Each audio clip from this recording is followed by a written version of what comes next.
Dumating na yung package natin eh. Galing abroad. ABS yan guys. So, ABS pang EcoSport muna yung mga dumating natin. Brand new. Ayun, dumating na naka-air freight yung ating mga, ano pa lang to eh, 5. Ilang piraso ba to? 30. So, pang mga EcoSport lang muna yung mga dumating natin. So, ito yung mga brand new natin na ABS. So, yung mga client natin, tatawagan yung mga nag-reserve. So, nakalist kayo. Tatawagan yung mga naka-reserve kung kayo na po. So, ikakabit na lang natin to ready to install. Check natin.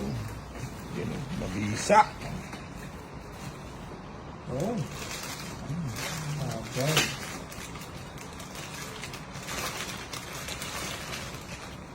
Uy, mabisang ABS system. Sarap! Okay. Okay, so message kayo kapag turn nyo na po yung mga nag-reserve natin ng EcoSport. EcoSport pa lang eh, parating pa lang yung sa Focus pati doon sa Fiesta. Okay, so wait muna kayo.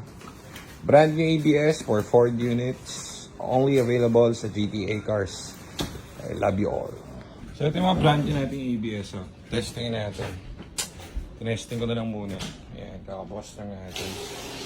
So, testing natin kung meron siyang code ng U3000. Boys and girls.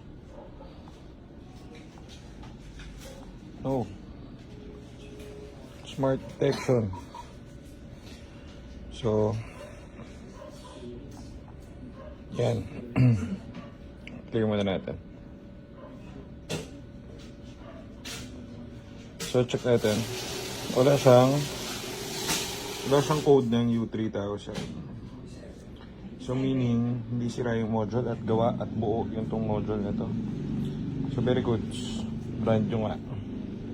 Yan. So ito, kaya to may ilaw itong ABS kasi hindi siya nakakabit pa sa kanyang housing. Panakabit sa kotse. Tinitignan dito is yung U3000. So kapag may U3000 sira. So ito wala. Very good.